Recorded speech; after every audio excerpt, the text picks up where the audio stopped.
you think back to a year ago, we had about 20,000 odd members.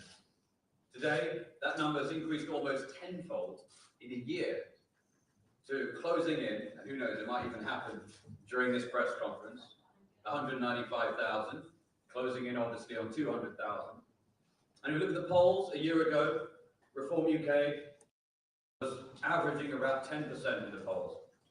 Today, Reform UK is averaging 26% in the average of the polls. And of course, this week, that stunning YouGov poll, YouGov being that gold standard of pollsters, put us in a decisive lead nationally and meaningfully ahead of the Tory club. And it might be just because of this momentum that we had the extraordinary announcement today from the government, which Nigel will tell you more about. So without further ado, I'd like to introduce the Member of Parliament for Clacton-on-Sea, the leader of Reform UK, and the bookmaker's favourite to be the next Prime Minister of the United Kingdom, Mr. Nigel Farage.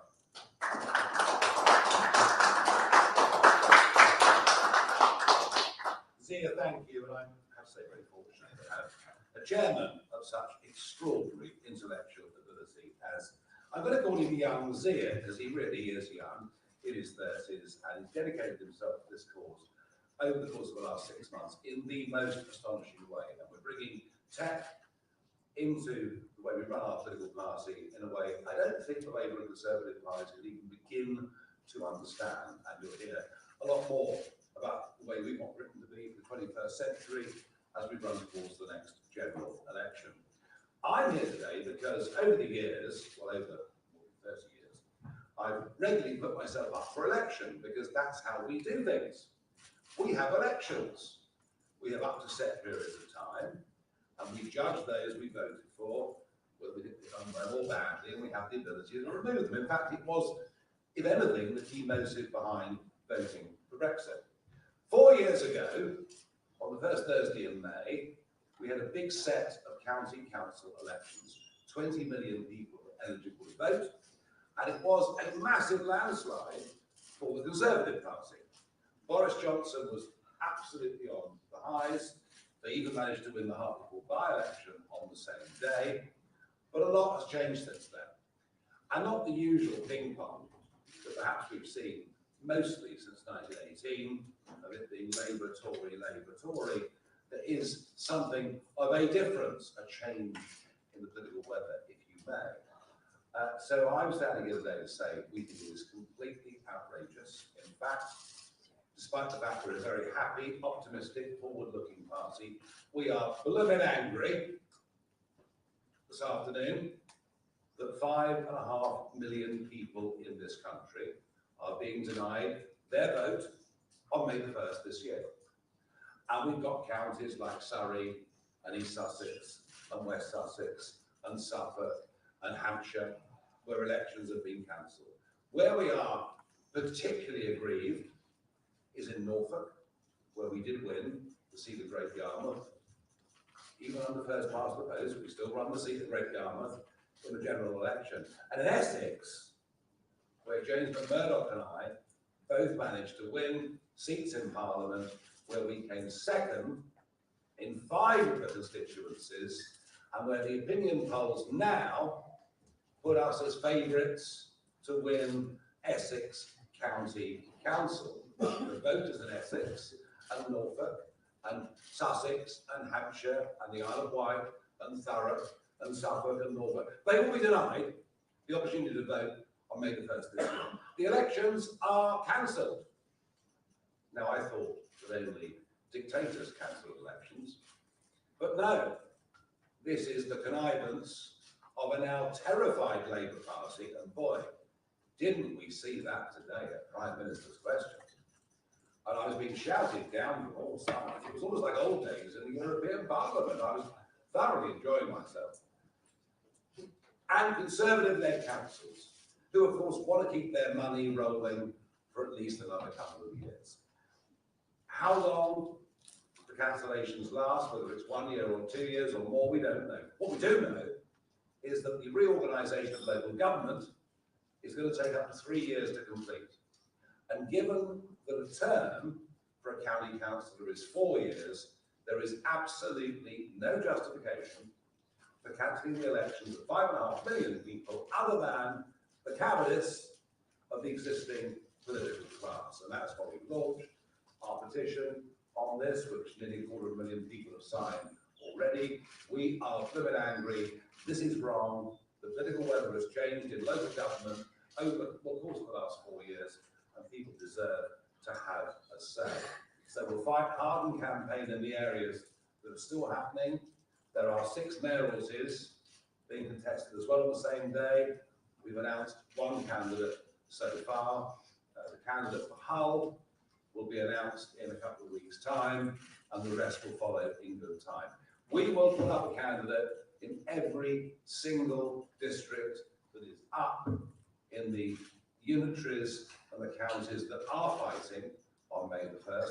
We'll fight all 6 of the mayoralties, and I believe that what will happen on May the 1st is you'll see the opinion polls, which some could say are theoretical, and you'll see that, I think, come into practice. I'm also aware that we've perhaps been leading the way on the debate over the surrender of the sovereignty of the Chagos Islands. I'm aware that the Labour Party suddenly think we want to charge everybody £50,000 for a GP appointment, and we'll answer that. I'm also aware, having made the statement this afternoon of our intent and our upset of what's happening to 5.5 million people, that unlike Kemi Badenoch or Sir Keir Starmer, Zia and I, who are running this party, our MPs who are in the front row, are not afraid to have a press conference where any of you, whether you're considered to be favourable media or unfavourable media, have the chance to ask any question you want. So let it commence, but I'll make it very, very clear that we do not think that elections being cancelled is the right thing 4 years on from a Conservative landslide. The two parties have colluded so that people can keep paid jobs for another couple of years. It's wrong at every level, and I certainly know that in the counties affected, the vast majority of people will agree with us. Thank you.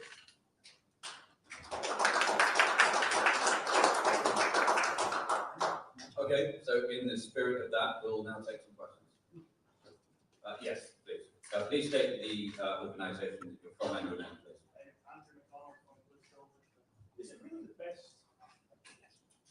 Is it really the best use of public cash for elections for policies that are about to get abolished? Given that it's going to take 3 years, 3 years for the reorganisations to be in place, and that is 75% of the lifetime of the next term of local councils, and given that these radical changes are happening without any public consultation whatsoever. And by the way, I've got severe reservations about small, more rural district councils being swallowed up by unitaries that will be governed by the bigger towns or bigger cities, then yes, absolutely. It is ludicrous that we should extend the term, and in many cases on county councils, particularly cabinet, people who are quite well paid from the public purse. It is absolutely ludicrous that we don't take a temperature test of where a public opinion is and have an open debate and consultation about local government. I mean, you know, do people actually want their local district council to be abolished? Do people think that a mayor going over 3, maybe even 5 unitaries in Essex is the right thing? And let's be clear, the Labour manifesto was not explicit in any way about these changes. So yes, let's make the reorganisation of local government. And by the way, you know, we're talking now about elderly care. We're talking now about children with disabilities. We're talking about potholes. And I'm not joking, actually, something that affects the lives of millions of people. County councils have big budgets. County councils matter. County councils affect the daily lives of, you know, 20 million people in the case of this set of elections. Yes, we should have new councillors, fresh open debate about these so-called reforms or changes. There is no justification for counting these elections whatsoever, other than sheer cowardice of what reform might do to them in those campaigns. Yes, please, the gentleman.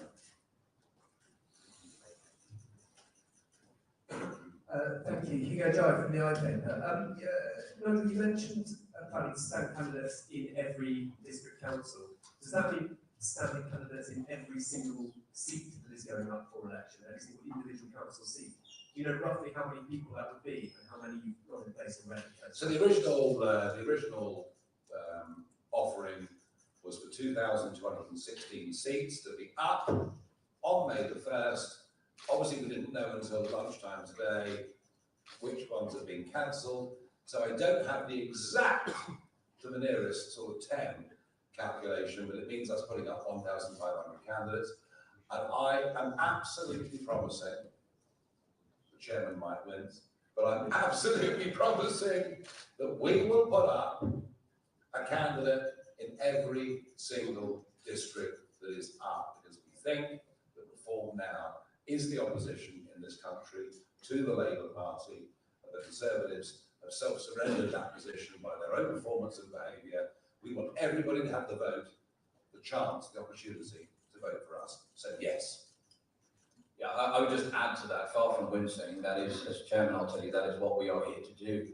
As if we want to be the next party of government in the United Kingdom, the least we could do is ensure that every British person who is going to the ballot box has a Reform candidate to vote for. And to put that achievement in context, and we've been working incredibly hard. By the way, nobody more so than Nigel. I think it's really important to say that I know Nigel's this consummate performer in front of the media, and he's got this huge social media following, but I'll tell you, the majority of his time since I've become chairman, the majority of time since the general election, he has put into doing all the boring but incredibly important stuff if you actually want to win elections in a first past the post system. So as Nigel said, just over 2,200 seats were due to be up in May. That is now as a result of the appalling cancellations that have been announced today. It's going to be about 1,600.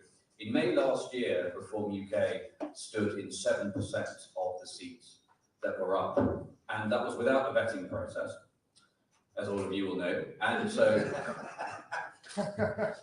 so now we have while it will not be perfect, the most thorough vetting process of any party. I think I can say that with confidence and conviction, certainly at the council level.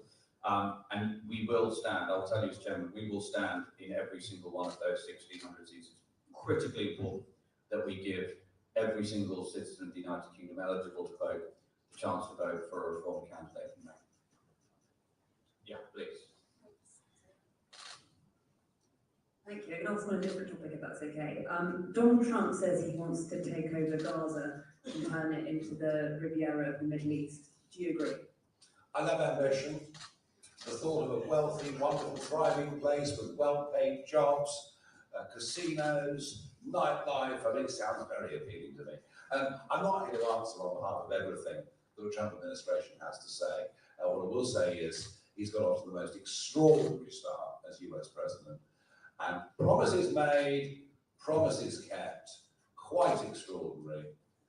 We do realise that after 2029, we will not quite have the same presidential powers that the president of the USA has. So without being specific on Gaza, I would just say I think he's off to the most incredible start. You've witnessed international brinkmanship on a level perhaps never seen before. And the surrender after surrender that you get, whether it's from Canada or South American countries, Panama, you name it, is amazing.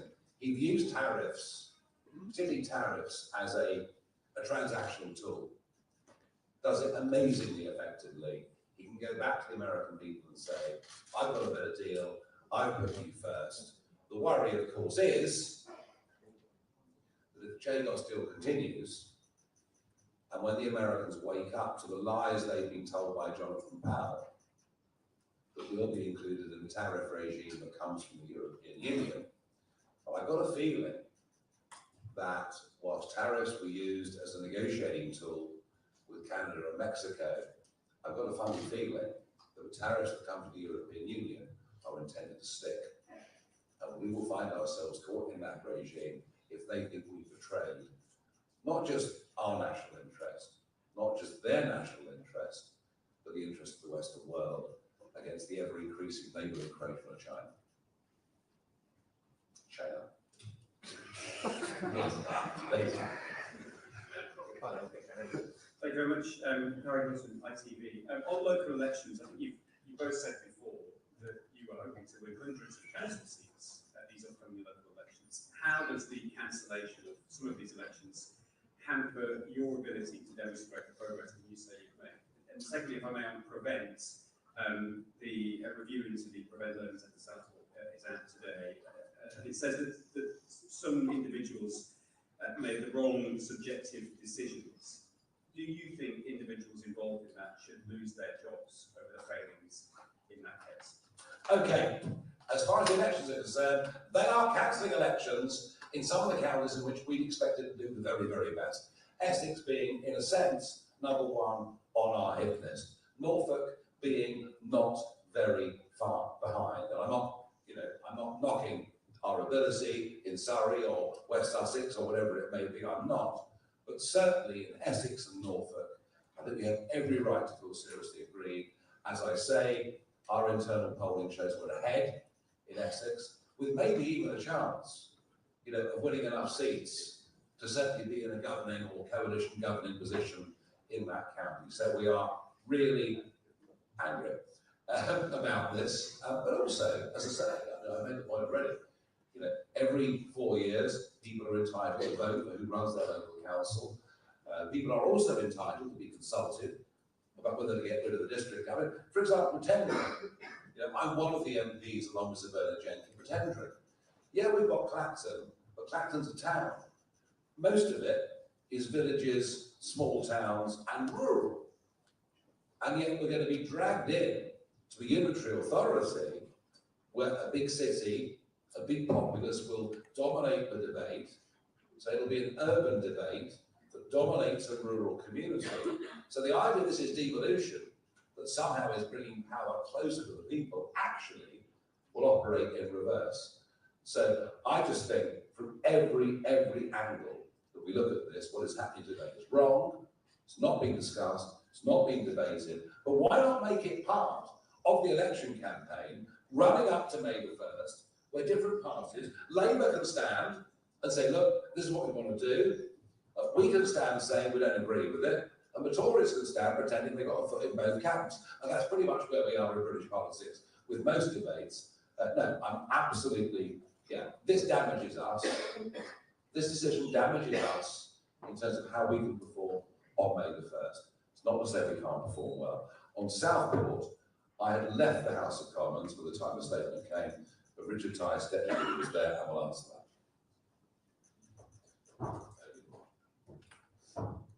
Thank you. Yes, the Security Minister made a statement in the House of Commons, which I responded to, about the Prevent Learning Review. And the reality is that what it has shown is that multiple failures, frankly, of the most negligent kind that we could conceive, have been made by Prevent. And I think the British people want to know, frankly, that people are going to be held to account. Because if those failures had not taken place, then the Southport killer would have been deemed a potential terrorist, and that Southport horror would not have happened. And so I said to the Minister, given that the Prevent Learning Review specifically says that the killer was... the killer was susceptible to be drawn into terrorism. In other words, the review says he was a terrorist. And yet, the government refused to call it a terror incident. He has been convicted under the Terrorism Act, and yet the government still won't actually say it was a terror incident. And I think the British people just want the honest truth. Thank you, Richard. Thank you. Yes, please. Hi, Christian Calvary, Daily Express. One forecast by Electoral Calculus has suggested Reform may win about 275 seats in the local elections. Does that sound about right to you, or are you more ambitious than that? And in the areas that the local elections are going ahead, what's your pitch? What are reform councillors' policies? Are they NIMBYs? Are they YIMBYs? Do you commit to opposing council tax rises? What can local voters actually expect from reform councillors? Okay, obviously we've got to recalculate our expectations. You know, I'd said a couple of times that a minimum baseline for us in these local elections coming up on May the 1st, minimum baseline was winning 200 seats, right? So electoral calculus said we were on 275. I was in roughly the right ballpark. You might revise that down by 25%, I don't know. Clearly, some of our best, strongest areas have been taken out, but there are still others in which we're going to be highly competitive. As Zia said, you know, we're vetting candidates to a level and a standard that no other party in British politics has ever gone to for local elections. You know, we've taken the messages from the failures of July the 4th last year very, very seriously. Doesn't mean we're going to woke out people with opinions. We just don't want the extremes. It's as simple as that. So look, let's wait and see. Let's wait and see what we can get. In terms of policy, you're going to be very surprised. You're going to be very surprised. We have literally been putting in thousands and thousands of FOIs up and down the country for some months. You are not looking at any previous political party that I led. You know, I mean, albeit they were very valiant and also incredibly successful. This is a completely different mindset. We are getting to the bottom of waste at local government. We're getting to the bottom of overpay of too many officials at local government. We are also going to shock you and surprise you when we show you some of the contracts that have been signed. I'm talking 5 and 10 year contracts that have been signed by existing county councils for essential services that have been delivered very, very badly. And we're going to show you how reform can fix it. We're going to show you how we can give better value for money for council taxpayers. We're going to show you how at local government we can do things better. And if we get that right,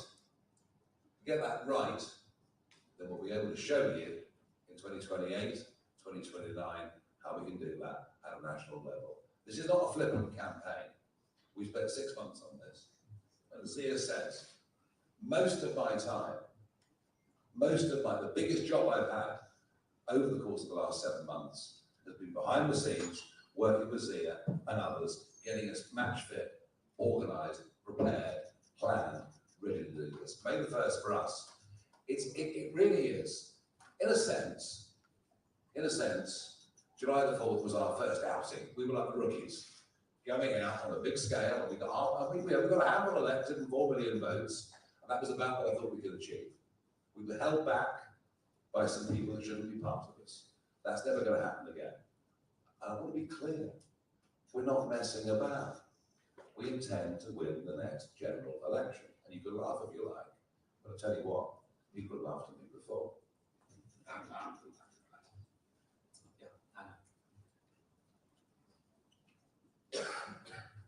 Anna Gross from the FT.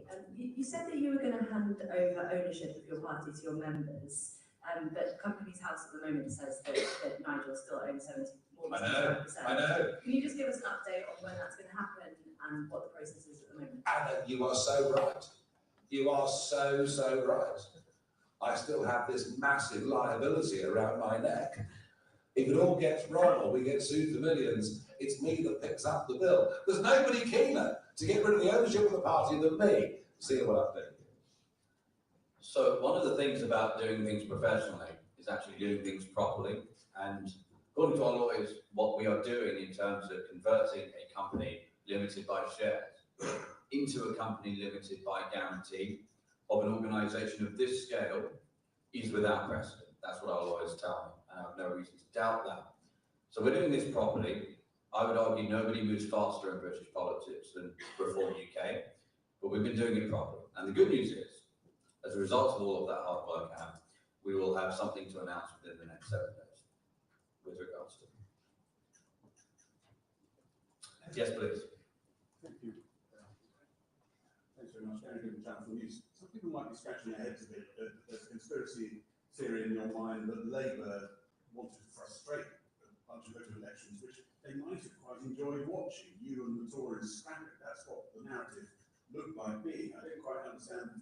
Can you explain how that is right? And I think one of Campbell's questions was where you might place yourself in the growth agenda, YIMBY, NIMBY, or are you going to play it differently in different seats as some parties? Even the Lib Dems, obviously, we could play all ends against the middle. Look, actually, you know, even in those Tory-held counties, Labour still have seats, and they feared being completely wiped. So I think Angela Rayner was coming under pressure over the course of the last few days, indeed from Labour existing councillors and activists as well. You're right, the Conservatives had more to lose. Look, we're not the Lib Dems. We're not the Lib Dems. We understand that mass immigration on a scale never seen in the history of these islands, an increase of 10 million in the last 10 million in the last 20 years, sanctioned by both Labour and even more by the Conservative Party, means we have to build houses. There is no escaping that. And we'll be honest about that with the electorate in every single division in which we stand. These parties are guaranteed we have to build far more houses in your backyard than you wanted. But given that, what we've got to do is find a way in which we do it that actually makes sense. And there is so much talk about affordable housing, and almost none of what is commissioned by the big housing companies is actually affordable housing, and that's the truth of it. When the social housing stock is equally under pressure, and we will, as the election proceeds, be giving you the figures for how much of our social housing stock is being used by people who were not born in this country, whose families have never paid taxes, never served, never been a part of it. All of that will come out over the course of this campaign. We cannot afford to be NIMBYs. But that's not to say that we can't preserve the green belt. And I do think on the outskirts of our big cities, just to extend urban sprawl forever and ever would be a mistake. So you'll hear a lot more from us on that. We know that houses need to be built, but we also know that if the Labour government succeeds in building 1.5 million houses, that will not even be enough for net migration into this country during the lifetime of this Parliament. So let's get real about some of these debates, and I promise you that we will. Yeah, I would just add to that, to Nigel's final point there, that every time I was on BBC Politics Live just a couple of weeks ago, and all the debate was about the supply and the planning issues, and as Nigel says, of course, we've got to build more homes, but there's never any discussion from the Tories, who's over 14 years of doing the opposite of this, and obviously Labour now, never discussion of the demand issues. As Nigel said, even if you take the ONS's own forecasts, the ONS forecast, there's going to be 3 to 4 times as many people arriving here on a net basis as new homes will be built. And by the way, this is the ONS on their forecast. If you look at the ONS prints for previous historical data, remember they upgraded the number for last year, the historical print, by 20% to 1 million people in the year before general election. So that number we just described, the numbers we're talking about here, Nigel's talking about, are going to be wrong by orders of magnitude. So this is a really important point. We need to build more homes, but there is no way we're going to solve all of the infrastructure problems in this country, whether it's house building, whether it's the NHS, whether it's prison space, unless we freeze migration. Okay, we've got time for 2 more. Yes, please. Thank you, Catherine Forster, Jubilee News.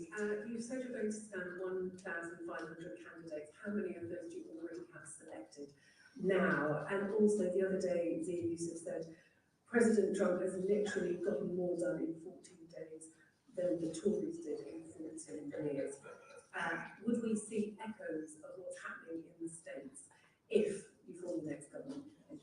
Well, how on earth is Zia wrong in saying that? I mean, the presidential orders, the pens in the audience, I mean, amazing. It clearly would be harder for us. But Catherine, you're running ahead, a long, long way. 4 years or so to the next election is a very, very long time. We know, and we're realistic, if we were to get to that position, the battle that we would have in a war with the civil service and the left-wing teachers' unions, these would be very, very tough things. And we know that, we understand that. That the epic fights, we wouldn't have the presidential powers that an American president has, or indeed, believe it or not, given how weak he is, a French president has either. We understand that, but we also know that the only way that you win these battles is to have a united party on the backbenches behind the front bench. A party that is based on mission, as opposed to a party that is based on career. And if you look at the current makeup of the House of Commons, I'm not sure any of them are even employable. I mean, maybe the odd one here or there, but I mean, some of the very odd creatures getting up today asking questions in PMQs. I mean, you wouldn't employ them, you wouldn't go for a drink with them. We've got low, well, they're two very good markers in my view. We've got very, very low grade politics. And what we've got to do at the next general election is put up 651 people who've got a huge range of backgrounds. Everything from the charity sector, to the trade union movement, to entrepreneurs, to the army. And I hope the one thing a reform government will do is increase the average age of MPs by at least 10 to 15 years. We want people in Parliament that have actually lived real lives, have got proper experience of the world before becoming legislators. Frankly, what we're seeing there today, in many cases, is an absolute farce. So to that point, I will also say, as we are headed towards, obviously, the mayor elections, and then we have Wales and Scotland next year, we'll have over 10,000 council seats up. And as we head towards the general election, one thing we are all aware of, myself, Nigel, obviously, our amazing MPs, is that, frankly, half of our policy challenge is what the right prescription is. And frankly, at this stage, God knows what that is, given the rate at which, unfortunately, this country is declining under this dystopian Starmer government. But frankly, half, at least, arguably more than half, is how we actually get that agenda implemented, as Nigel says. So you can be assured, by the time we get to the next general election, we will, just like President Trump, huge contrast, right, compared to the last time he came to power. This time, they basically self-funded their own, transition team. And that was why he was able to get so much done in such a short period of time. And while there is no such thing as an executive order in the United Kingdom, that can cut both ways, because the swipe of a pen of Trump today could potentially be undone by a president in the future. In the end, what matters is we do right by the British people. So we're going to be really clear with citizens of the United Kingdom about what our policy agenda is. It's going to be pretty transformative by the time we come to power in 2029, it's the time of the next general election. And we're working incredibly hard, and we're building teams to be able to ensure that we are able to actually implement that agenda, whether it's ensuring that the civil servants do the things that we need them to do, whether that's ensuring that the country, as Nigel alluded to at the beginning of this press conference, stands tall ultimately as an AI superpower in what is ultimately now an AI arms race.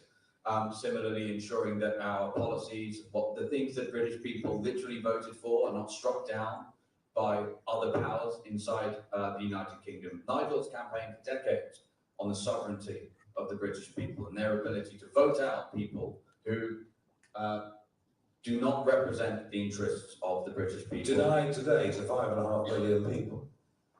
Indeed, exactly that. And that's why we're here today. Okay, one last question. Yeah.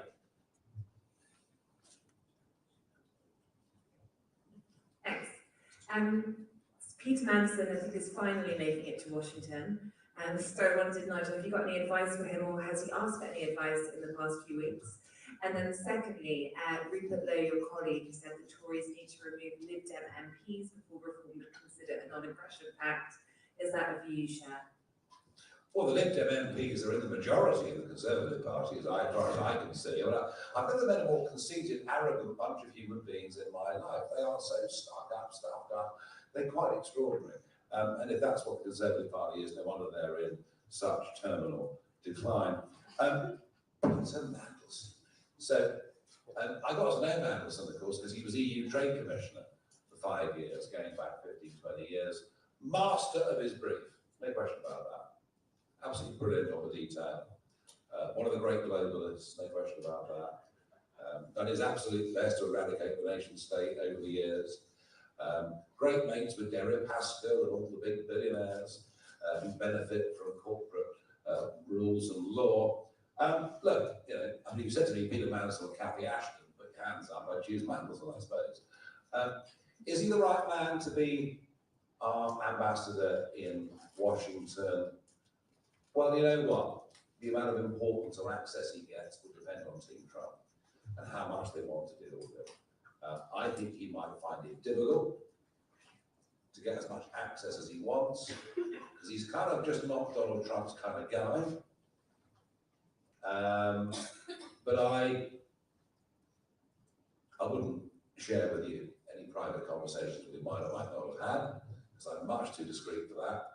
But if he wants my help in any way at all, I would give it, even though half my party would hate me, but I would give it, because it is in the national interest that we have as good of relations between the UK and US government as we could have.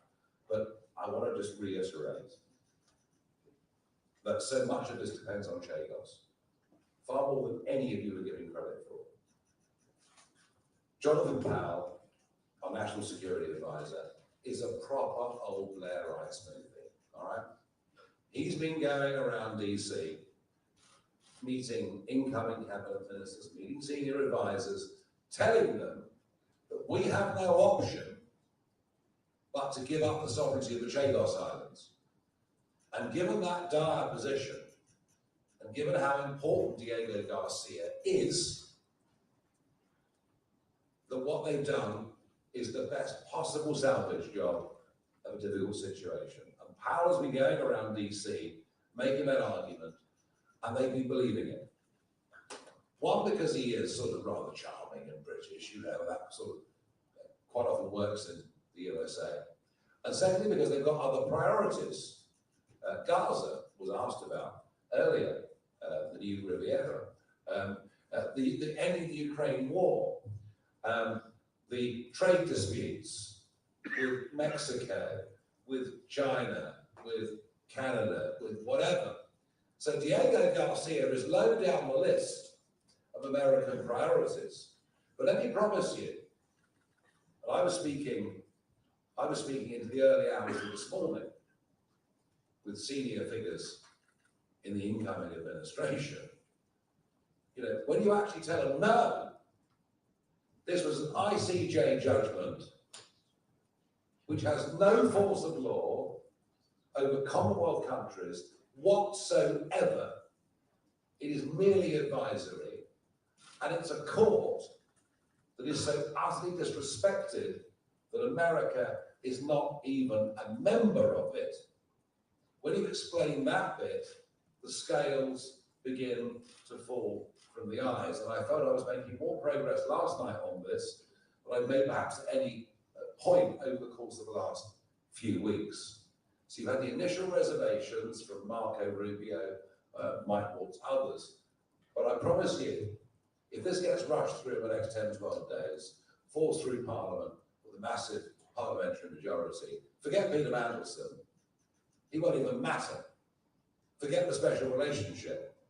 Look forward to tariffs being put on the United Kingdom as they are with the rest of the European Union. And I firmly believe that the threatened tariffs with Mexico and Canada were part of a negotiation. The tariffs with the EU are meant to be. And we will find ourselves part of that regime. We have lied again and again and again to the incoming American administration, and they will wake up to this, I promise you. Okay, everybody, thank you so much for coming. That concludes today's Reform press conference. Thank you very much. Thank you.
you.